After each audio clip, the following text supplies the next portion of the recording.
നമസ്കാരം, വെളിച്ചം ചാനലിലേക്ക് സ്വാഗതം. 2025 ജൂൺ 9, 10, 11 തീയതികളിലെ ദിനഫലങ്ങൾ, രാശിഫലങ്ങളാണ് ഇതിൽ പറയുന്നത്. 12 രാശിക്കാരെക്കുറിച്ചും പറയുന്നുണ്ട്.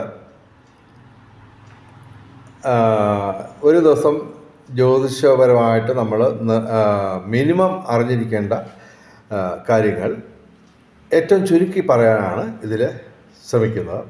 ഇതിൻ്റെ കറക്റ്റ് ടൈമിങ് പറയുകയാണെങ്കിൽ ജൂൺ 9 രാവിലെ 8:50 AM മുതൽ ജൂൺ 11 രാത്രി 8:10 PM വരെയാണ് ഈ ഫലങ്ങൾ അനുഭവവേദ്യമാകുന്നത്. പിന്നെ എല്ലാ ദിവസവും ബോറടിപ്പിക്കുന്ന ആ കാര്യം പറയാം. അതായത് ഈ ജ്യോതിഷം പറയുന്നതിന് ദക്ഷിണ കൊടുക്കുന്ന ഒരു ആചാരമുണ്ട്. ദക്ഷിണ കൊടുത്തില്ലെങ്കിലും വലിയ കുഴപ്പമൊന്നുമില്ല, എന്നാലും 1-2% ഫലപ്രാപ്തി കുറയും. ഞങ്ങൾ പണമായിട്ട് ദക്ഷിണ ചോദിക്കുന്നില്ല. പകരം ദയവായി ഞങ്ങളുടെ ചാനൽ സബ്സ്ക്രൈബ് ചെയ്യുക. നേരത്തെ സബ്സ്ക്രൈബ് ചെയ്തവർ ദയവായി കമൻറ്റ്, ഷെയർ, ലൈക്ക് ഇവ കൊണ്ട് ഞങ്ങൾക്ക് പ്രോത്സാഹനം തരിക. ആദ്യം ഇതിൽ 12 രാശിയിൽ സാധാരണ മേടം മുതൽ മീനം വരെയാണ് ഇങ്ങനെ പറയുന്നത്. അതിന് പകരം ഇന്ന് മാസങ്ങളായിട്ട് ഗുണാധിക്യം കിട്ടാതിരുന്ന 2 രാശിക്കാർക്ക് ഈ ദിവസങ്ങളിൽ, ഈ 3 വർക്കിംഗ് ഡേയ്സിൽ ഗുണാധിക്യം വരുന്നു. അതായത് കുറച്ച് നാളായിട്ട് ഗുണാധിക്യം കിട്ടാതിരുന്ന 2 രാശിക്കാർക്ക് ഈ ദിവസങ്ങളിൽ ഗുണാധിക്യം വരികയാണ്. അപ്പോൾ ആ 2 രാശിക്കാരെ ആദ്യം പറയാം. ഞങ്ങളത് പ്രധാനമായിട്ട് ഞങ്ങൾ പറയുന്നത് മറ്റൊന്നും കൊണ്ടല്ല, ഈ ദിവസങ്ങൾ നിങ്ങൾക്ക് അപൂർവമായിട്ട് കുറച്ച് നാളായിട്ട് ഗുണാധിക്യം കിട്ടിയിട്ടില്ല. അപ്പോൾ ഗുണാധിക്യമുള്ള ഈ ദിവസങ്ങൾ നിങ്ങൾ ബുദ്ധിപൂർവം, കൗശലപൂർവം, വിവേകപൂർവം ഉപയോഗിക്കുക, യൂട്ടിലൈസ് ചെയ്യുക. കാര്യം ഇത് വളരെ അല്പം അപൂർവമായിട്ട് കിട്ടിയ ഒരു സാഹചര്യമാണ്. എന്തായാലും ആ 2 രാശിക്കാരുടെ കാര്യം ആദ്യം പറയാം. മിഥുനം രാശി. മിഥുനം രാശി എന്ന് പറയുമ്പോൾ മകയിരം അവസാന 2 പാദം, തിരുവാതിര, പുണർദം ആദ്യ 3 പാദം. മിഥുനം രാശിക്ക് ഈ ദിവസങ്ങൾ ഗുണാധിക്യം ഉള്ള ദിവസങ്ങളാണ്. ചന്ദ്രൻ ഉൾപ്പെടെ 5 ഗ്രഹങ്ങൾ ഇവർക്ക് അനുകൂലമായിട്ട് വരുന്നു. എങ്കിലും വ്യാഴവും ശനിയും സൂര്യനും ഏറ്റവും പ്രധാനപ്പെട്ട 3 ഗ്രഹങ്ങൾ പ്രതികൂലമായിട്ട് തന്നെയാണ് നിൽക്കുന്നത്. എങ്കിലും ഇവർക്ക് സർപ്പം, ശിഖി, ചൊവ്വ, ചന്ദ്രൻ, ശുക്രൻ ഇങ്ങനെ 5 ഗ്രഹങ്ങൾ ഇവർക്ക് അനുകൂലമായിട്ട് വന്നിട്ടുണ്ട്. എങ്കിലും ഇവർ തീർച്ചയായിട്ടും ഞായറാഴ്ച, വ്യാഴാഴ്ച, ശനിയാഴ്ച ക്ഷേത്രദർശനം നടത്തണം. കൂടുതൽ പറ്റുമെങ്കിൽ ഈ ദിവസങ്ങളിൽ വ്രതമെടുത്ത് ക്ഷേത്രദർശനം നടത്തുക. ശനിയാഴ്ച ശിവന്, അയ്യപ്പന്, ശനിക്ക് വഴിപാടുകൾ നടത്തുക. വ്യാഴാഴ്ച മഹാവിഷ്ണുവിന് വഴിപാടുകൾ നടത്തുക. ഞായറാഴ്ച ശിവന് വഴിപാടുകൾ നടത്തുക. ഇത് ചെയ്യുകയാണെങ്കിൽ, കൂടാതെ കർമ്മശുദ്ധി, അതുപോലെ തന്നെ ദാനധർമാദികൾ, മന്ത്രജപങ്ങൾ, ക്ഷേത്രദർശനം ഇതെല്ലാം അനുഷ്ഠിച്ച് ഈശ്വരനായിട്ട് ചേർന്ന് നിന്ന് കഴിഞ്ഞാൽ ഈ ദിവസങ്ങളിലെ ഗുണാധിക്യം, ജ്യോതിഷപരമായിട്ടുള്ള ഗുണാധിക്യം നിങ്ങൾക്ക് അനുഭവവേദ്യമാക്കാൻ പറ്റും. ഇവർക്ക് നേടാൻ പറ്റുന്ന കാര്യങ്ങൾ പറയാം. പ്രധാനമായിട്ടും പൂർവിക സ്വത്ത് ലഭിക്കാനുള്ള സാധ്യത, അതല്ലെങ്കിൽ പൂർവിക സ്വത്തിൽ നിന്ന് കൃഷി കൊണ്ടുള്ള ആദായം, പിന്നെ റിയൽ എസ്റ്റേറ്റ് വഴി ഉള്ള നേട്ടങ്ങൾ. കാര്യം സർപ്പവും ചൊവ്വയും ഇവിടെ അനുകൂലമാണ്. അപ്പോൾ ഭൂമിയുടെ ഒരു ആളാണ് ഈ ചൊവ്വ എന്ന് പറയുന്നത്. പിന്നെ പൂർവികരുടെ അനുഗ്രഹം കിട്ടുന്ന നിഴൽ ഗ്രഹമാണ് സർപ്പം അഥവാ രാഹു. അപ്പോൾ ഇത് രണ്ടും കൂടെ നമുക്ക് നല്ല സ്ഥാനത്ത് ഡയറക്റ്റായിട്ട് അനുകൂലമായിട്ട് വരുന്നു. അപ്പോൾ അതുകൊണ്ടാണ് ഞങ്ങൾ പറയുക പൂർവ്വ സ്വത്തുമായിട്ട് ബന്ധപ്പെട്ട് ഭൂമി ക്രയവിക്രയങ്ങളുടെ ധനവരവ് പ്രതീക്ഷിക്കാം ഈ ദിവസങ്ങളിൽ. അതുപോലെ തന്നെ ശുക്രൻ അനുകൂലമാണ്. അപ്പോൾ ഭൗതിക ലൗകിക സുഖങ്ങൾ പ്രതീക്ഷിക്കാം. വിവിധ സ്രോതസ്സിൽ നിന്ന് ധനവരവ് പ്രതീക്ഷിക്കാം. അങ്ങനെ മിഥുനം രാശിക്ക് കുറച്ച് മാസങ്ങൾക്ക് ശേഷം ഗുണാധിക്യം വരികയാണ്. അത് നിങ്ങൾ ബുദ്ധിപൂർവം, കൗശലപൂർവം, വിവേകപൂർവം നിങ്ങൾ യൂട്ടിലൈസ് ചെയ്യുക, ഉപയോഗിക്കുക. ഇനി ഞങ്ങൾ പറയുന്ന ഈ അപ്രതീക്ഷിതമായിട്ടുള്ള ഈ ഗുണാധിക്യം വന്നു ചേർന്നിട്ടുള്ള ഒരു രാശി എന്ന് പറയാം മീനം രാശിയാണ്. പൂരുരുട്ടാതി അവസാന പാദം ഉത്രട്ടാതി രേവതി. ഇവർക്ക് ശനിയും സർപ്പവും പ്രതികൂലമാണ് ഡയറക്റ്റ്. അപ്പോൾ ശനിയാഴ്ച ശിവന്, അതുപോലെ തന്നെ അയ്യപ്പന്, ശനിക്ക് വഴിപാടുകൾ നടത്തുക. ശനിയാഴ്ച വ്രതമെടുത്ത്, അതുപോലെ തന്നെ എല്ലാ ദിവസവും, ആഴ്ചയിൽ എല്ലാ ദിവസവും സർപ്പപ്രതിഷ്ഠയുള്ള ക്ഷേത്രങ്ങളിൽ ദർശനം നടത്തുക. ആയില്യം ദിവസം 100 പാലും ചെയ്യുക. അങ്ങനെയെങ്കിൽ അതുപോലെ ക്ഷേത്ര ദർശനം, മന്ത്രജപങ്ങൾ, അതുപോലെ തന്നെ ദാനധർമാദികൾ, കർമ്മത്തിൽ പാലിക്കേണ്ട വിശുദ്ധി, ഇവയൊക്കെ അനുഷ്ഠിച്ച് ഈശ്വരനുമായിട്ട് ചേർന്ന് നിന്ന് കഴിഞ്ഞാൽ ഇവർക്ക് 5 ഗ്രഹങ്ങൾ ഡയറക്റ്റായിട്ട് അനുകൂലമായിട്ട് വരുന്ന ഈ ഗുണാധിക്യമുള്ള ദിവസങ്ങളിൽ നേട്ടങ്ങൾ കൊയ്യാൻ പറ്റും. ഇവിടെ ശുക്രൻ, സൂര്യൻ, ബുധൻ, ചൊവ്വ, ശിഖി ഇവ 5 ഗ്രഹങ്ങൾ അനുകൂലമാണ്. അതിൽ തന്നെ 3 ഗ്രഹങ്ങൾ പാപഗ്രഹങ്ങളുമാണ്. ഓക്കെ, അപ്പോൾ ഇവർക്ക് ഞങ്ങൾ പറയുന്ന നേട്ടങ്ങൾ ഇതാണ്. ഭൂമി ക്രയവിക്രയങ്ങളിലൂടെ ധനവരവ് കാണുന്നു. അതുപോലെ തന്നെ നിയമപരമായ പ്രശ്നങ്ങളിൽ അനുകൂലമായിട്ടുള്ള മാറ്റങ്ങളുണ്ടാവും. അതുപോലെ തന്നെ തൊഴിൽപരമായിട്ടുള്ള നേട്ടം. സൂര്യൻ ഇവിടെ അനുകൂലമാണ് ഇടവം മാസം മുഴുവൻ. ഓക്കെ, അപ്പോൾ തൊഴിൽപരമായിട്ടുള്ള നേട്ടം, അതുപോലെ തന്നെ പിതൃഗുണം, സന്താന നേട്ടം ഇവ പ്രതീക്ഷിക്കാം. അപ്പോൾ സൂര്യനും ചൊവ്വയും ഒരുമിച്ച് അനുകൂലമായിട്ട് വരുന്നു. അപ്പോൾ ഈ ഭൂമിയുടെ ആളായ ചൊവ്വയും പിതാവുമായിട്ട് ബന്ധപ്പെട്ട ഈ സൂര്യനും അനുകൂലമായിട്ട് വരുമ്പോൾ പിതൃസ്വത്ത് ലഭിക്കാം. അതല്ലെങ്കിൽ പിതൃസ്വത്തിൽ നിന്നുള്ള ഈ കൃഷിയിൽ നിന്നുള്ള ആദായം വർദ്ധിക്കാം. പിന്നെ ഇവിടെ ശുക്രനും ബുധനും അനുകൂലമാണ്. അപ്പോൾ കലാസാഹിത്യ രംഗത്തും ബൗദ്ധിക രംഗത്തും വിദ്യാഭ്യാസ രംഗത്തും ഉയർച്ചയുണ്ടാവും. കൂടാതെ ചൊവ്വയും സൂര്യനും അനുകൂലമായിട്ട് വരുമ്പോൾ നമുക്ക് രാഷ്ട്രീയ രംഗത്തും പൊതുരംഗത്തുമൊക്കെ ഉയർച്ചയുണ്ടാവും. പൊതുവെ ഇവർക്ക് വിവിധ സ്രോതസ്സിൽ നിന്ന് ധനവരവുണ്ടാകുന്ന ദിവസങ്ങളാണ്.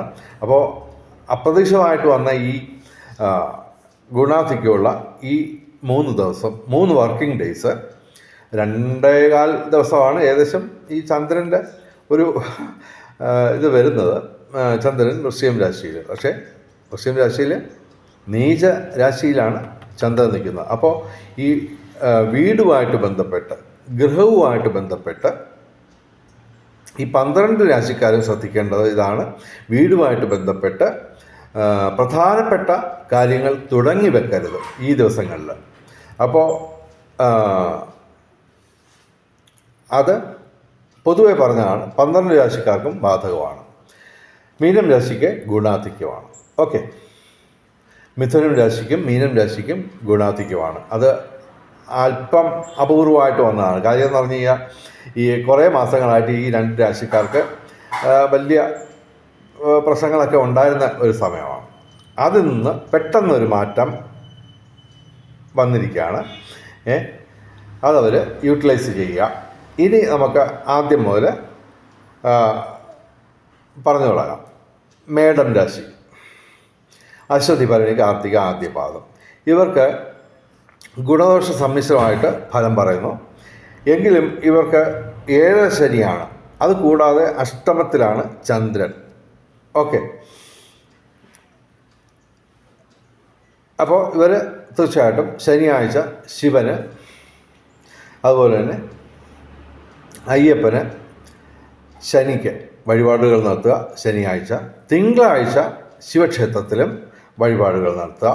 അപ്പോൾ ഈ ദോഷമായിട്ട് നിൽക്കുന്ന ഗ്രഹങ്ങളുടെ പ്രതികൂലാവസ്ഥ മറികടക്കാൻ നമുക്ക് പറ്റും. പിന്നെ ഇവർക്ക് സർപ്പം, ശിഖി, ശുക്രൻ ഈ 3 ഗ്രഹങ്ങൾ മാത്രമാണ് ഡയറക്റ്റായിട്ട് അനുകൂലമായിട്ട് നിൽക്കുന്നത്. അപ്പോൾ അല്പം ഭാഗ്യപരീക്ഷണത്തിലൊക്കെ ഒരു സാധ്യത ഉണ്ട്. എങ്കിലും ഗുണദോഷ സമ്മിശ്രമായിട്ടുള്ള ഫലമേ നമുക്ക് പ്രതീക്ഷിക്കാമൊക്കെയുള്ളൂ. പിന്നെ ശുക്രൻ ഭൗതിക സുഖങ്ങളൊക്കെ ഒരു പരിധി വരെ നേടിത്തരും. പിന്നെ അതുപോലെ തന്നെ ഒരു പരിധി വരെ ഇവർക്ക് വിവിധ സ്രോതസ്സിൽ നിന്ന് ധനവരവുണ്ടാകും. ഇനി ഇടവം രാശി എന്ന് പറയുമ്പോൾ അശ്വതി, ഭരണി, കാർത്തിക ആദ്യ പാദം, ക്ഷമിക്കണം, കാർത്തിക അവസാന 3 പാദം, രോഹിണി, മകയിരം ആദ്യ 2 പാദം. ഇടവം രാശിക്ക് ഗുണാധിക്യമാണ് കാണുന്നത്. 5 ഗ്രഹങ്ങൾ അനുകൂലമായിട്ടുണ്ട്. എങ്കിലും സൂര്യനും ചൊവ്വയും പ്രതികൂലമാണ്, ഡയറക്റ്റായിട്ട് പ്രതികൂലമാണ്. അപ്പോൾ തൊഴിൽ പ്രശ്നങ്ങൾ ഉണ്ടാവാം. കാര്യം സൂര്യനും ചൊവ്വയും ഒരുമിച്ച് പ്രതികൂലമാണ്. അപ്പോൾ ഈ നിയമപരമായ പ്രശ്നങ്ങൾ ഉണ്ടാവാം. അതിൻ്റെ മറ്റൊരു രൂപമാണ് ഈ തൊഴിൽ പ്രശ്നങ്ങൾ. ഓക്കെ, അപ്പോൾ അവിടെ നമ്മൾ ശ്രദ്ധിക്കുക. അപ്പോൾ ഞായറാഴ്ച, ചൊവ്വാഴ്ച വ്രതമെടുക്കുക. ഞായറാഴ്ച ശിവക്ഷേത്രത്തിൽ, ചൊവ്വാഴ്ച മുരുകക്ഷേത്രത്തിൽ വഴിപാടുകൾ നടത്തിയാൽ ഇവർക്ക് ഈ ദോഷാധിക്യം, ഈ സൂര്യൻ്റെയും ചൊവ്വയുടെയും ഒരു പ്രതികൂലാവസ്ഥ മറികടക്കാൻ പറ്റും. ഇനി അനുകൂലമായിട്ടുള്ള ഗ്രഹങ്ങളുടെ കാര്യം പറയാം. വ്യാഴം 2ാം ഭാവത്തിൽ അനുകൂലമായിട്ട് നിൽക്കുന്നു. ബുധനുമുണ്ട്. അപ്പോൾ ബുധനും ഗുരുവും വ്യാഴവും കൂടെ ചേർന്ന് അനുകൂലമായിട്ടുള്ള നേട്ടങ്ങൾ എന്ന് പറയുമ്പോൾ വിദ്യാഭ്യാസവുമായിട്ട് ബന്ധപ്പെട്ട്, ബൗദ്ധിക മേഖലയുമായിട്ട് ബന്ധപ്പെട്ട് ഇവർക്ക് ധനവരവുണ്ടാവും, നേട്ടങ്ങളുണ്ടാവും, ഉയർച്ചകളുണ്ടാവും. ഒന്നാമത് ബുധൻ ഇവിടെ സ്വക്ഷേത്രത്തിലുമാണ്. അപ്പോൾ അല്പം ഉയർന്ന രീതിയിൽ ഇവർക്ക് ബൗദ്ധിക മേഖലയിൽ നിന്ന് ധനവരവുണ്ടാവും. പിന്നെ വ്യാഴത്തിൻ്റെ മറ്റ് ഭൗതിക ലൗകിക സുഖങ്ങൾ ഇവർക്ക് ലഭ്യമാവും. പിന്നെ ഇവിടെ ശനി അവർക്ക് 11ാം ഭാവത്തിൽ ലാഭസ്ഥാനത്ത് നിൽക്കുകയാണ്. അപ്പോൾ സർവകാര്യ വിജയം, അതായത് ഏർപ്പെടുന്ന ഏതൊരു പ്രവൃത്തിയിലും അവർക്കൊരു വിജയ സാധ്യത കാണുന്നു. പിന്നെ നമുക്കിവിടെ ശുക്രൻ അനുകൂലമാണ്, അതുപോലെ തന്നെ വ്യാഴവും ഒരുമിച്ച് അനുകൂലമാണ്. അപ്പോൾ ബന്ധങ്ങൾ സുദൃഢമാവും, ബന്ധങ്ങൾ ഊഷ്മളമാവും, എല്ലാ തരത്തിലുള്ള ബന്ധങ്ങൾ. പിന്നെ പുതിയ സുഹൃത്തുക്കൾ കിട്ടാം. അവർ വഴി ഉടൻ അല്ലെങ്കിൽ ഭാവിയിൽ അവർക്ക് നേട്ടങ്ങൾ പ്രതീക്ഷിക്കാവുന്നതാണ്. ഇടവൻ രാശിക്ക് ഗുണാധിക്യമാണ് കാണുന്നത്. ഇനി മിഥുനം രാശിയുടെ കാര്യം ആവർത്തിക്കുന്നില്ല. മിഥുനം രാശിയുടെ കാര്യം ഞാൻ ആദ്യമേ പറഞ്ഞു. ഓക്കെ, ഇനി കർക്കിടകം രാശി എന്ന് പറയുമ്പോൾ പുണർദം അവസാന പാദം പൂയമായില്ല. കർക്കിടകം രാശിക്ക് അല്പം ദോഷാധിക്യമുള്ള ദിവസങ്ങളാണ്. പ്രധാനപ്പെട്ട കാര്യങ്ങൾ ഇവർ മറ്റ് ദിവസങ്ങളിലേക്ക് മാറ്റിവെക്കുക. ഇവിടെ ഇവർക്ക് ശനി 9ാം ഭാവത്തിൽ ഭാഗ്യസ്ഥാനത്തുണ്ട്. അത് ഗുണദോഷ സമ്മിശ്രമായിട്ട് ഫലം തരും. അതൊരു നേട്ടമായിട്ട് തന്നെ നമുക്ക് കരുതാം. ശനിദോഷം കാര്യമായിട്ട് പ്രശ്നം ഉണ്ടാക്കുന്നില്ല. പക്ഷേ അഷ്ടമത്തിൽ സർപ്പം നിൽക്കുന്നു. അപ്പോൾ അത് ഒരു മോശം കാര്യമാണ്. അതുമാത്രമല്ല, സർപ്പവും ചൊവ്വയും ദൃഷ്ടി ചെയ്യുന്നുമുണ്ട്, പരസ്പരം ദൃഷ്ടി ചെയ്യുന്നുണ്ട്. അപ്പോൾ അതിൻ്റെ ഒരു കാഠിന്യം അവിടെ ഉണ്ട്. അപ്പോൾ അത് നമ്മൾ ശ്രദ്ധിക്കുക. കർക്കിടകം രാശിക്കാർക്ക് എല്ലാ ദിവസവും സർപ്പ പ്രതിഷ്ഠയുള്ള ക്ഷേത്രങ്ങളിൽ ദർശനം നടത്തുക. അതുപോലെ തന്നെ ഇവർക്ക് വ്യാഴവും പ്രതികൂലമാണ്. അപ്പോൾ നമ്മൾ വ്യാഴാഴ്ച മഹാവിഷ്ണു ക്ഷേത്രത്തിൽ വഴിപാടുകൾ നടത്തുക. ബുധനാഴ്ച ബുധനും പ്രതികൂലമാണ്. ബുധനാഴ്ച ഇവർ ശ്രീകൃഷ്ണ ക്ഷേത്രത്തിൽ വഴിപാടുകൾ നടത്തുക. ആകെ ഡയറക്റ്റായിട്ട് അനുകൂലമായിട്ടുള്ളത് സൂര്യൻ മാത്രമാണ്. അപ്പോൾ തൊഴിൽപരമായിട്ടുള്ള പ്രശ്നങ്ങളൊക്കെ ഉണ്ടാവുമെങ്കിലും കുറച്ചൊക്കെ ഇവർക്ക് മറികടക്കാൻ പറ്റും. പക്ഷേ ഈശ്വരനുമായിട്ട് ചേർന്ന് നിന്നു കഴിഞ്ഞാൽ തൊഴിൽപരമായിട്ടുള്ള പ്രശ്നമൊന്നുമല്ല, ഏത് പ്രശ്നത്തിനും ഉള്ള ഒരു ഒറ്റമൂലിയാണ് ഈ ക്ഷേത്രദർശനവും മന്ത്രജപങ്ങളും ദാനധർമാദികളും അതുപോലെ തന്നെ കർമ്മത്തിൽ പാലിക്കേണ്ട വിശുദ്ധി. അപ്പോൾ അങ്ങനെയൊക്കെയുള്ള കാര്യങ്ങളൊക്കെ അനുഷ്ഠിച്ച് തീർച്ചയായിട്ടും കർക്കിടക രാശിക്കാർക്ക് ഈ ദോഷാധിക്യം മറികടക്കാൻ പറ്റും. പിന്നെ 5 ഗ്രഹങ്ങൾ ഗുണദോഷ സമ്മിശ്രമായിട്ടുള്ള ഫലം തരുന്നു, ശനി ഉൾപ്പെടെ. അപ്പോൾ അത്രയും ദോഷാധിക്യം കുറയും. എങ്കിലും ഇവിടെ നമുക്ക് സൂര്യൻ മാത്രമാണ് ഡയറക്റ്റായിട്ട് അനുകൂലമായിട്ടുള്ളത്. അപ്പോൾ അതുകൊണ്ടാണ് ഞങ്ങൾ പറഞ്ഞത് അല്പം ദോഷാധിക്യമുള്ള ദോഷങ്ങളാണ്. കൂടാതെ ചന്ദ്രൻ ഈ പറഞ്ഞ നമുക്ക് ഇവിടെ പ്രതികൂലമായിട്ട് നിൽക്കുകയാണ്. 5ാം ഭാവത്തിലാണ് ഗുണദോഷ സമ്മിശ്രമായിട്ടുള്ള ഫലം തരുന്നത്. അതുകൂടാതെ ചന്ദ്രൻ വൃശ്ചികം രാശിയിൽ നീചരാശിയാണ്. അപ്പോൾ അത് വീടുമായിട്ട് ബന്ധപ്പെട്ട കഴിവതും പുതിയ പ്രവർത്തനങ്ങളൊന്നും തുടങ്ങി വെക്കരുത് ഈ ദിവസങ്ങളിൽ. കർക്കിടക രാശിക്കാരെ തീർച്ചയായിട്ടും ഈശ്വരനായിട്ട് ചേർന്ന് ഈ ദോഷാധിക്യം മറികടക്കാൻ ശ്രമിക്കുക. അവർക്കതിന് കഴിയട്ടെ എന്ന് ഞാൻ പ്രാർത്ഥിക്കുന്നു. ഇനി ചിങ്ങം രാശി, മകം പൂര ഉത്രം ആദ്യ പാദം. ഇവർക്ക് ഗുണദോഷ സമ്മിശ്രം എന്നേ പറയുന്നുള്ളൂ. കാരണം എങ്കിലും ഇവർക്ക് 4 പ്രധാനപ്പെട്ട ഗ്രഹങ്ങൾ അനുകൂലമാണ്. കർമ്മഭാവത്തിൽ സൂര്യനുണ്ട്, 11ാം ഭാവത്തിൽ ലാഭസ്ഥാനത്ത് ബുധനും വ്യാഴവും ഉണ്ട്, ശുക്രൻ ഭാഗ്യസ്ഥാനത്തുമുണ്ട്. എങ്കിലും ഞങ്ങൾ പറയുന്നു ഇത് ഒരു ഗുണദോഷ സമ്മിശ്രമായിട്ടുള്ള ഫലമേ തരുള്ളൂ. കാരണം എന്ന് പറഞ്ഞു കഴിഞ്ഞാൽ ഇവർക്ക് 4 പാപഗ്രഹങ്ങൾ പ്രതികൂലമായിട്ട് നിൽക്കുകയാണ് ഡയറക്റ്റായിട്ട്. അഷ്ടമശനി, ചൊവ്വ ജന്മത്തിൽ, ശിഖിയും ജന്മത്തിൽ, അതുകൂടാതെ 7ാം ഭാവത്തിൽ സർപ്പം. അപ്പോൾ 4 പാപഗ്രഹങ്ങൾ ഡയറക്റ്റായിട്ട് പ്രതികൂലമാണ്. അപ്പോൾ എല്ലാ ദിവസവും ഇവർ സർപ്പപ്രതിഷ്ഠയുള്ള ക്ഷേത്രത്തിൽ വഴിപാടുകൾ നടത്തുക. ചൊവ്വാഴ്ച നമ്മൾ മുരുകന് വഴിപാടുകൾ നടത്തുക. പിന്നെ വെള്ളിയാഴ്ച ചാമുണ്ഡി ക്ഷേത്രം അടുത്തുണ്ടെങ്കിൽ, അല്പം ദൂരെയൊക്കെ ഈ ചാമുണ്ഡി ക്ഷേത്രം കാണുകയുള്ളൂ. പിന്നെ തീർച്ചയായിട്ടും ഗണപതിയെ ഭജിച്ചാലും ഈ കേതുവിൻ്റെ ഒരു പ്രതികൂലാവസ്ഥ നമുക്ക് മറികടക്കാൻ പറ്റും. പിന്നെ തീർച്ചയായിട്ടും ശനി ഇവിടെ അനുകൂലമല്ല,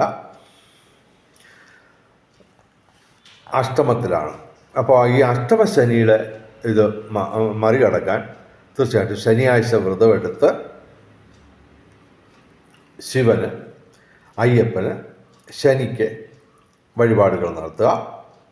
അപ്പോൾ ഇവർക്ക് ഈ അതുപോലെ തന്നെ മന്ത്രജപങ്ങൾ, ദാനധർമാദികൾ, കർമ്മത്തിൽ പാലിക്കേണ്ട വിശുദ്ധി, ഇതൊക്കെ അനുഷ്ഠിച്ച് ഈശ്വരനുമായിട്ട് ചേർന്ന് നിന്ന് കഴിഞ്ഞാൽ ഇവർക്ക് അനുകൂലമായിട്ട് നിൽക്കുന്ന സൂര്യൻ, ബുധൻ, വ്യാഴം, ശുക്രൻ ഇവയുടെ ഗുണഫലങ്ങൾ അനുഭവിക്കാൻ ഇവർക്ക് പ്രാപ്തി ഉണ്ടാവും.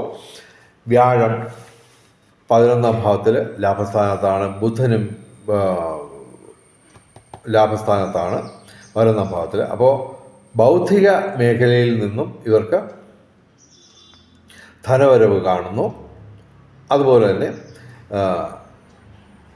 സൂര്യനും ബുധനും അനുകൂലമാണ്. അപ്പോൾ തൊഴിൽപരമായിട്ടുള്ള നേട്ടം, അതുപോലെ തന്നെ പിതൃഗുണം, സന്താന നേട്ടം, പിന്നെ വ്യാഴം കൊണ്ട് ഭൗതിക ലൗകിക സുഖങ്ങൾ എല്ലാം ഇവർക്ക് നേടിയെടുക്കാൻ പറ്റും. പിന്നെ ശുക്രൻ ഭാഗ്യസ്ഥാനത്താണ്. അപ്പോൾ ഈ ധനവരവ് വിവിധ സ്രോതസ്സിൽ നിന്നുണ്ടാവും. പിന്നെ ശുക്രനും വ്യാഴവും ഇവർക്ക് അനുകൂലമാണ്. അപ്പോൾ ബന്ധങ്ങൾ ഊഷ്മളമാവും, സുദൃഢമാവും. അതുവഴി നേട്ടങ്ങൾ നേടിയെടുക്കാൻ പറ്റും. ചിങ്ങം രാശിക്കാർക്ക് ഗുണദോഷ സമ്മിശ്രമാണ്. തീർച്ചയായിട്ടും 4 പാപഗ്രഹങ്ങൾ പ്രതികൂലമായിട്ട് നിൽക്കുന്നതുകൊണ്ട് നമ്മൾ എല്ലാ ദിവസവും ക്ഷേത്ര ദർശനം നടത്തുന്നത് ഉചിതമായിരിക്കും. ചിങ്ങൻ രാശിക്ക് ഗുണദോഷ സമ്മിശ്രമാണ്. ഇനി കന്നിരാശി എന്ന് പറയുമ്പോൾ ഉത്രം അവസാനം 3 പാദം, അത്തം ചിത്തിര ആദ്യ 2 പാദം. കന്നിരാശിക്ക് ഗുണാധിക്യമാണ് കാണുന്നത്. എങ്കിലും ചൊവ്വയും ശനിയും ഡയറക്റ്റായിട്ട് പ്രതികൂലമാണ്. അപ്പോൾ ശനിയാഴ്ച ശിവന്, അയ്യപ്പന്, ശനിക്ക് വഴിപാടുകൾ നടത്തുക. ചൊവ്വാഴ്ച മുരുകന് വഴിപാടുകൾ നടത്തുക. അങ്ങനെയെങ്കിൽ ഇവർക്ക് 5 ഗ്രഹങ്ങൾ ഡയറക്റ്റായിട്ട് അനുകൂലമായിട്ട് നിൽക്കുന്നതിൻ്റെ ഗുണഫലങ്ങൾ ഇവർക്ക് അനുഭവവേദ്യമാകാൻ പറ്റും. ഇവിടെ സർപ്പം, ശിഖി, ശുക്രൻ, ബുധൻ, ചന്ദ്രൻ ഈ 5 ഗ്രഹങ്ങൾ അനുകൂലമായിട്ട് നിൽക്കുന്നു. അപ്പോൾ ശനിയുടെയും ചൊവ്വയുടെയും പ്രതികൂലാവസ്ഥ മറികടക്കുകയാണെങ്കിൽ ഇവർക്ക് ശുക്രനും ബുധനും ഇവിടെ അനുകൂലമാണ്. അപ്പോൾ കലാസാഹിത്യ രംഗത്തും ബൗദ്ധിക രംഗത്തും വിദ്യാഭ്യാസ രംഗത്തും ഉയർച്ചയുണ്ടാവും. അതുപോലെ തന്നെ സർപ്പവും ശുക്രനും അനുകൂലമായിട്ട് വരുമ്പോൾ ഇവർക്ക് ഈ ഊഹക്കച്ചവടങ്ങളിൽ നേട്ടമുണ്ടാവാം. അതുപോലെ തന്നെ പൊതുവെ ശുക്രനും ചന്ദ്രനുമൊക്കെ അനുകൂലമായതുകൊണ്ട് അല്പം ഈ ശാരീരിക അസ്വസ്ഥതകളൊക്കെ ഉള്ളവർക്ക് ലേശം ആശ്വാസം കിട്ടും. ഇവർക്ക് പൊതുവെ ധനവരവ് വിവിധ സ്രോതസ്സിൽ നിന്നും ഉണ്ടാവും. പൊതുവെ കന്നിരാശിക്കാർക്ക് ഗുണാധിക്യമാണ് കാണുന്നത്. ഇനി തുലാം രാശി. ചിത്തിര അവസാന 2 പാദം, ചോതി വിശാഖം ആദ്യ 3 പാദം. തുലാം രാശിക്ക് 5 ഗ്രഹങ്ങൾ അനുകൂലമായിട്ട് നിൽക്കുന്നു. പ്രതികൂലമായിട്ട് സൂര്യൻ മാത്രമാണുള്ളത്. അതുപോലെ തന്നെ ചന്ദ്രനും ശുക്രനും ബുധനും ഗുണദോഷ സമ്മിശ്രമായിട്ടുള്ള ഫലവും തരുന്നു. അപ്പോൾ ഇവർക്ക് ഗുണാധിക്യമാണ് ഞങ്ങൾ പറയുന്നത്. സൂര്യൻ ഡയറക്റ്റായിട്ട് പ്രതികൂലമാണ്. അപ്പോൾ ഞായറാഴ്ച ഇവർ നിർബന്ധമായിട്ടും ശിവക്ഷേത്രത്തിൽ വഴിപാടുകൾ നടത്തുക. അതുപോലെ തന്നെ ഇവർക്ക് പ്രധാനപ്പെട്ട എല്ലാ ഗ്രഹങ്ങളും അനുകൂലമായിട്ട് നിൽക്കുകയാണ്. അതായത് ചൊവ്വ 11ാം ഭാവത്തിൽ ലാഭസ്ഥാനത്ത് മിത്രരാശിയിൽ നിൽക്കുന്നു. വ്യാഴം 9ാം ഭാവത്തിൽ സർവവിധ സൗഭാഗ്യം, ദൈവാധീനം, ഭൗതിക ലൗകിക സുഖങ്ങൾ ഇവർക്ക് നേടിത്തരുന്ന വ്യാഴം 9ാം ഭാവത്തിൽ ഭാഗ്യസ്ഥാനത്ത് നിൽക്കുന്നു. അതുകൂടാതെ അതിശക്തമായിട്ട് ശനി 6ാം ഭാവത്തിൽ നിൽക്കുന്നു. അപ്പോൾ ശത്രുവിൽ വിജയം, അതുപോലെ തന്നെ കേസുകളിൽ അനുകൂലമായിട്ടുള്ള മാറ്റങ്ങൾ. അതായത് ശനിയും ചൊവ്വയും ഒരുപോലെ അനുകൂലമാണ്. അപ്പോൾ ഇവർക്ക് നിയമപരമായ പ്രശ്നങ്ങളിൽ നിന്ന് അവ മറികടക്കാൻ ഇവർക്ക് പറ്റും. പിന്നെ തൊഴിൽപരമായിട്ടുള്ള പ്രശ്നങ്ങൾ ഉണ്ടാവാം. സൂര്യൻ പ്രതികൂലമായിട്ട് നിൽക്കുന്നുണ്ട്. അതൊക്കെ തന്നെ ഈ ശനിയുടെയും ചൊവ്വയുടെയും അനുകൂലാവസ്ഥ കൊണ്ട് മറികടക്കാൻ പറ്റും. പിന്നെ സർപ്പം, ശിഖി ഇവ അനുകൂലമാണ്. അപ്പോൾ പൂർവിക സ്വത്ത് ലഭിക്കാം. അതായത് ചൊവ്വ, രാഹു അതിൻ്റെ ഒരു 2 അനുകൂലാവസ്ഥ കൊണ്ട് ഈ ഭൂമി ക്രയവിക്രയങ്ങളുടെ നേട്ടമുണ്ടാവും. അതുപോലെ തന്നെ പൂർവിക സ്വത്ത് ലഭിക്കാം. അതുപോലെ തന്നെ പൂർവിക സ്വത്തിൽ നിന്ന് കൃഷി വഴിയെങ്കിലും ആദായം ലഭിക്കാം. ആ ആദായം ഉയർന്ന രീതിയിലായിരിക്കും ഉള്ളത്. പിന്നെ ശനിയുടെയും വ്യാഴത്തിൻ്റെയും അനുകൂലാവസ്ഥ കൊണ്ട് ഇവർക്ക് ഏത് രംഗത്തും ഇവർക്ക് എന്ത് പ്രശ്നമുണ്ടെങ്കിലും അത് മറികടക്കാൻ പറ്റും. എങ്കിലും പ്രധാനമായിട്ട് നമ്മൾ ക്ഷേത്രദർശനം, മന്ത്രജപങ്ങൾ, അതുപോലെ തന്നെ ദാനധർമാദികൾ, കർമ്മത്തിൽ പാലിക്കേണ്ട വിശുദ്ധി ഇവയൊക്കെ പാലിച്ച് ഈശ്വരന് ഇഷ്ടമല്ലാത്തത് ഒന്നും ചിന്തിക്കുക പോലും ചെയ്യാതെ നമ്മൾ ഏറ്റവും പോസിറ്റീവായിട്ടുള്ള കാര്യങ്ങൾ ചിന്തിക്കുകയും പ്രവർത്തിക്കുകയും പറയുകയൊക്കെ ചെയ്യുക. അപ്പോൾ അങ്ങനെ ഉണ്ടെങ്കിൽ ഈ അസുലഭമായ നേട്ടങ്ങൾ, അതായത് ചൊവ്വ, വ്യാഴം, ശനി, സർപ്പം, ശിഖി ഇവയുടെയൊക്കെ ഒരു അപൂർവമായ കൂടിച്ചേരലുകൾ കൊണ്ടുള്ള നേട്ടങ്ങൾ ഇവർക്ക് നേടിയെടുക്കാൻ പറ്റും ഈശ്വരനുമായിട്ട് ചേർന്ന് നിന്നാൽ. ഓക്കെ, അപ്പോൾ തുലാം രാശിക്ക് പൊതുവെ ഗുണാധിക്യമുള്ള ദിവസങ്ങളാണ്. ഇനി വൃശ്ചികം രാശി. വൃശ്ചികം രാശി എന്ന് പറയുമ്പോൾ വിശാഖം അവസാന പാദം, അനിഴം, തൃക്കേട്ട, ഇവർക്ക് ഗുണദോഷ സമ്മിശ്രമായിട്ട് ഫലം പറയുന്നു. വ്യാഴം മാത്രമാണ് ഡയറക്റ്റായിട്ട് പ്രതികൂലമായിട്ടുള്ളത്. ഏകദേശം 5 ഗ്രഹങ്ങൾ ഗുണദോഷ സമ്മിശ്രമാണ്. ചന്ദ്രൻ, ബുധൻ, ചൊവ്വ ഇവ 3ഉം ഡയറക്റ്റായിട്ട് അനുകൂലമാണ്. അപ്പോൾ ഇവിടെ ചൊവ്വ ഇവർക്ക് കർമ്മസ്ഥാനത്ത് നിൽക്കുന്നു. അപ്പോൾ അത് മിത്രരാശിയിലാണ് ചൊവ്വ നിൽക്കുന്നത്. അപ്പോൾ തൊഴിൽപരമായിട്ടുള്ള നേട്ടം പ്രതീക്ഷിക്കാം. കർമ്മഭാവത്തിൽ ചൊവ്വ നിൽക്കുന്നു. അപ്പോൾ അത് മിത്രരാശിയിലും കൂടിയാണ്. അപ്പോൾ അത് ഒരു പരിധി വരെ ഇവർക്ക് തൊഴിൽപരമായിട്ടുള്ള നേട്ടങ്ങൾ പ്രതീക്ഷിക്കാം. പിന്നെ ബുധൻ ഇവിടെ അനുകൂലമാണ്. അഷ്ടമത്തിൽ ബുധൻ അനുകൂലമാണ്. അപ്പോൾ ബൗദ്ധിക മേഖലയിൽ ഇവർക്ക് നേട്ടമുണ്ടാവും. എങ്കിലും 5 ഗ്രഹങ്ങൾ ഇവർക്ക് ഗുണദോഷ സമ്മിശ്രമായിട്ടുള്ള ഫലം തരും, ശനി ഉൾപ്പെടെ. കാരണം ശനി ഇവിടെ 5ാം ഭാവത്തിലാണ് നിൽക്കുന്നത്. അപ്പോൾ ഗുണദോഷ സമ്മിശ്രമായിട്ടുള്ള ഫലമാണ് തരുന്നത്. എങ്കിലും ഇവർ നിർബന്ധമായിട്ടും വ്യാഴാഴ്ച വ്രതമെടുത്ത് മഹാവിഷ്ണു ക്ഷേത്രത്തിൽ വഴിപാടുകൾ നടത്തുക. പറ്റുമെങ്കിൽ എല്ലാ വ്യാഴാഴ്ചയും മഹാവിഷ്ണുവിന്, അലങ്കാരപ്രിയനായ മഹാവിഷ്ണുവിന് ഒരു ഏറ്റവും വലിയ തുളസിമാല, ലഭ്യമായിട്ടുള്ള ഏറ്റവും വലിയൊരു തുളസിമാല നിങ്ങൾ മഹാവിഷ്ണുവിന് ചാർത്തുകയും മറ്റ് വഴിപാടുകൾ നടത്തുകയും ചെയ്യുകയാണെങ്കിൽ വ്യാഴത്തിൻ്റെ ആ അഷ്ടമത്തിൽ നിൽക്കുന്നതിൻ്റെ ആ ദോഷം മറികടക്കാൻ നിങ്ങൾക്ക് പറ്റും. തീർച്ചയായിട്ടും ഇവർക്ക് ഗുണദോഷ സമ്മിശ്രമായിട്ടുള്ള ഫലമാണ് ഞങ്ങൾ പറയുന്നത്. ഭൂമി ക്രയവിക്രയങ്ങളിലൂടെ നേട്ടമുണ്ടാവും. അതുപോലെ തന്നെ നിയമപ്രശ്നങ്ങൾ ഇവർക്ക് മറികടക്കാൻ പറ്റും. രാഷ്ട്രീയ രംഗത്തും പൊതുരംഗത്തുമൊക്കെ ഉയർച്ച ഉണ്ടാവും. എങ്കിലും അത് ഒരു പരിധി വരെ ഉണ്ടാവുകയുള്ളൂ. എങ്കിലും ഈശ്വരനുമായിട്ട് ചേർന്ന് നിന്ന് കഴിഞ്ഞാൽ എന്തും നമുക്ക് അനുഭവവേദ്യമാകാൻ ഉള്ള സാഹചര്യം ഉണ്ടാക്കിയെടുക്കാൻ പറ്റും. ഇനി ധനുരാശി. ധനുരാശി എന്ന് പറയുമ്പോൾ മൂലം, പൂരാടം, ഉത്രാടം, ആദ്യ പാദം. ധനുരാശിക്ക് ഗുണാധിക്യമാണ് കാണുന്നത്. ഇവിടെ ചന്ദ്രനും ശനിയും അനുകൂലമല്ല, പ്രതികൂലമാണ്. കണ്ടകശനിയാണ്.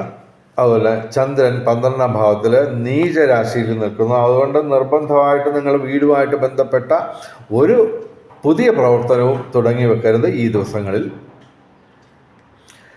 അതുപോലെ ശനിയാഴ്ച നമ്മൾ ശിവന്, അയ്യപ്പന്, ശനിക്ക് വഴിപാടുകൾ നടത്തുക.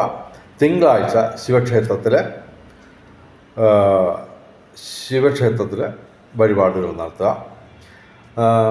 ബുധനും ചൊവ്വയും ഇവിടെ ഗുണദോഷ സമ്മിശ്രമായിട്ടുള്ള ഫലം തരുന്നു. എങ്കിലും പ്രധാനപ്പെട്ട ഗ്രഹങ്ങൾ വ്യാഴം, സൂര്യൻ, സർപ്പം ഇവ ഡയറക്റ്റായിട്ട് അനുകൂലമായിട്ട് നിൽക്കുന്നു. അപ്പോൾ അത് കാരണമാണ് ഞങ്ങൾ പറയുന്നത്. അതുകൂടാതെ ശിഖിയും ശുക്രനുമൊക്കെ അനുകൂലമാണ്. അപ്പോൾ 5 ഗ്രഹങ്ങൾ അനുകൂലമായിട്ട് വരുന്നു. അപ്പോൾ ഇവർക്ക് ഗുണാധിക്യമാണ് കാണുന്നത്. അപ്പോൾ ഞങ്ങൾ പറയുന്ന പ്രധാനപ്പെട്ട നേട്ടങ്ങൾ പറയാം. അതായത് വ്യാഴം 7ാം ഭാവത്തിൽ, അപ്പോൾ ദാമ്പത്യ സുഖം, വിവാഹവുമായിട്ട് ബന്ധപ്പെട്ട കാര്യങ്ങളൊക്കെ അനുകൂലമായിട്ടുള്ളൊരവസ്ഥയിൽ എത്തിച്ചേരും. പിന്നെ ഭൗതിക ലൗകിക സുഖങ്ങൾ നേട്ടം, പിന്നെ ദൈവാധീനം വർദ്ധിക്കും. പിന്നെ 6ാം ഭാവത്തിൽ സൂര്യനുണ്ട്. അപ്പോൾ നമുക്ക് ഈ തൊഴിൽപരമായിട്ടുള്ള നേട്ടം ഉണ്ടാവും. അതുപോലെ തന്നെ സർപ്പം അനുകൂലമാണ്. 3ാം ഭാവത്തിൽ സർപ്പം അനുകൂലമാണ്. അപ്പോൾ അതുപോലെ തന്നെ ശുക്രനിവിടെ അനുകൂലമാണ് 5ാം ഭാവത്തിൽ.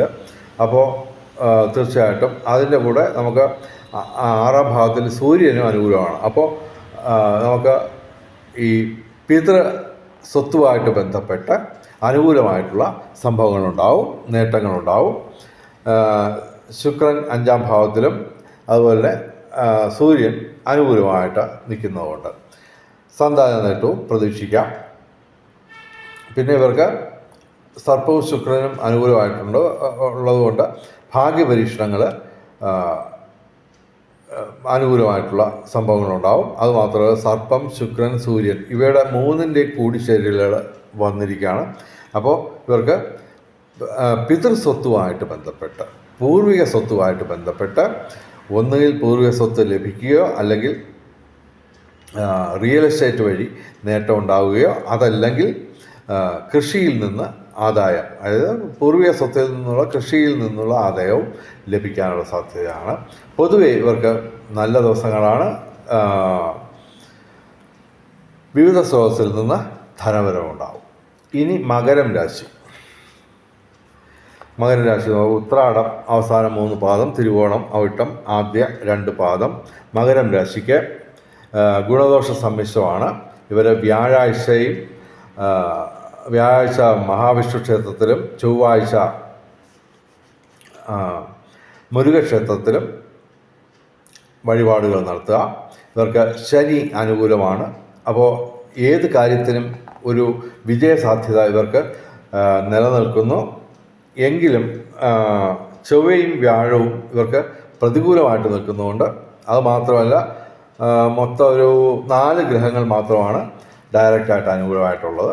അപ്പോൾ അതുകൊണ്ട് ഞങ്ങൾ ഗുണദോഷ സമ്മിശ്രമായിട്ടുള്ള ഫലമാണ് പറയുന്നത്. ശുക്രനും ബുധനും അനുകൂലമാണ്. അപ്പോൾ കലാസാഹിത്യ രംഗത്തും ബൗദ്ധിക രംഗത്തും വിദ്യാഭ്യാസ രംഗത്തും ഒക്കെ ഉയർച്ചയുണ്ടാവും. പിന്നെ പൊതുവെ ഇവർക്ക് ഗുണദോഷ സമ്മിശ്രമായിട്ടുള്ള ഫലമാണെങ്കിലും ഈശ്വരനായിട്ട് ചേർന്ന് നിന്നു കഴിഞ്ഞാൽ ഇവർക്ക് നേട്ടങ്ങൾ കൂടി ഇരിക്കും, ഗുണാധിക്യം നേടിയെടുക്കാൻ പറ്റും. ഇനി കുംഭൻ രാശി എന്ന് പറയുക അവിട്ടം അവസാന 2 പാദം, ചതയം, പൂരിട്ടാതി ആദ്യ 3 പാദം. കുംഭൻ രാശിക്ക് ഗുണദോഷ സമ്മിശ്രമായിട്ടുള്ള ഫലമാണ് പറയുന്നത്. ശനി, ചൊവ്വ, സർപ്പം ഇവ പ്രതികൂലമാണ് ഡയറക്റ്റായിട്ട്. അതേസമയം ശുക്രൻ, ചന്ദ്രൻ, വ്യാഴം ഇവ അനുകൂലവുമാണ്. പ്രതികൂലമായിട്ട് 3 പാപഗ്രഹങ്ങൾ വരുന്നു. അപ്പോൾ നിർബന്ധമായിട്ടും ഇവർ ക്ഷേത്ര ദർശനം നടത്തണം. ശനിയാഴ്ച ശിവന്, അയ്യപ്പന്, ശനിക്ക് വഴിപാടുകൾ നടത്തുക. ചൊവ്വാഴ്ച മുരുകന്.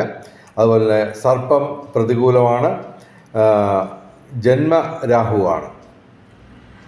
അപ്പോൾ നമ്മൾ എല്ലാ ദിവസവും സർപ്പപ്രതിഷ്ഠയുള്ള ക്ഷേത്രത്തിൽ നമ്മൾ വഴിപാടുകൾ നടത്തുക. മീനം രാശിയുടെ കാര്യം ഞാൻ ആദ്യമേ പറഞ്ഞു, അതുകൊണ്ട് ഇവിടെ ആവർത്തിക്കുന്നില്ല. ഇനി ഭാഗ്യ നമ്പറുകൾ പറയാം. 9-6-2025 6 ഏറ്റവും വലിയ ഭാഗ്യസംഖ്യ. 9, 8, 2, 5, 0 ഇവ ഭാഗ്യസംഖ്യകളാണ്. 10-6-2025 7 ഏറ്റവും വലിയ ഭാഗ്യസംഖ്യ. 1, 2, 5, 9, 0 ഇവയും ഭാഗ്യസംഖ്യകളാണ്. 11-6-2025 8 ഏറ്റവും വലിയ ഭാഗ്യസംഖ്യ.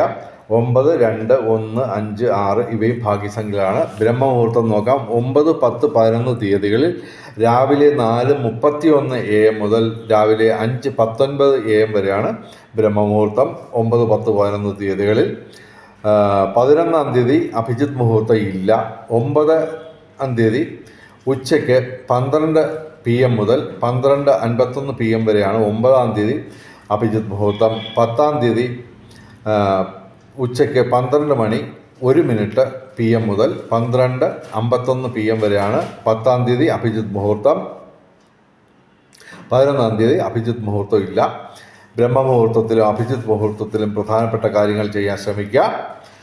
ബ്രഹ്മമുഹൂർത്തത്തിൽ പ്രാർത്ഥനകൾക്ക് പ്രാധാന്യം നൽകുക. ഇനി രാഹുകാലം 9-ാം തീയതി രാവിലെ 7:41 AM മുതൽ രാവിലെ 9:16 AM വരെയാണ് 9-ാം തീയതി രാഹുകാലം. 10-ാം തീയതി വൈകിട്ട് 3:35 PM മുതൽ 5:10 PM വരെയാണ് 10-ാം തീയതി രാഹുകാലം. 11-ാം തീയതി ഉച്ചയ്ക്ക് 12:26 PM മുതൽ ഉച്ചയ്ക്ക് 2:01 PM വരെയാണ് രാഹുകാലം. 11-ാം തീയതി രാഹുകാലത്ത് പ്രധാനപ്പെട്ട കാര്യങ്ങളിൽ നിന്ന് വിട്ടുനിൽക്കുക. അതുപോലെ തന്നെ യാത്രകൾ ഒഴിവാക്കുക. ഇനി ഭാഗ്യ നിറങ്ങൾ. 9-ാം തീയതി തിങ്കളാഴ്ച നീല, 10-ാം തീയതി ചൊവ്വാഴ്ച ചുവപ്പ്, 11-ാം തീയതി ബുധനാഴ്ച പച്ച, അതല്ലെങ്കിൽ ഇവയുടെ ഇളം നിറങ്ങൾ അല്ലെങ്കിൽ ഈ നിറങ്ങൾ ഡിസൈനായിട്ടുള്ള വസ്ത്രങ്ങൾ ധരിച്ചാൽ ഭാഗ്യവർദ്ധന ഉണ്ടാവുന്നതാണ്. വെളിച്ചം ചാനലിൻ്റെ മുഴുവൻ പ്രേക്ഷകർക്കും സർവകാര്യ വിജയം, സർവവിധ സൗഭാഗ്യം, രാജകീയ സുഖഭോഗങ്ങൾ, അപ്രതീക്ഷിത സൗഭാഗ്യങ്ങൾ, അപ്രതീക്ഷിത ധനലാഭങ്ങൾ ഇവ ഗുരുവായൂരപ്പൻ അനുഗ്രഹിച്ചു തന്ന് എല്ലാവരുടെയും ജീവിതത്തിൽ വെളിച്ചവും ഐശ്വര്യവും സമ്പൽ സമൃദ്ധിയും വന്നു ചേരട്ടെ എന്ന് പ്രാർത്ഥിച്ചുകൊണ്ട് വീഡിയോ അവസാനിപ്പിക്കുന്നു. നമസ്കാരം, ശുഭദിനം. ഹരേ കൃഷ്ണ. ഗുരുവായൂരപ്പ.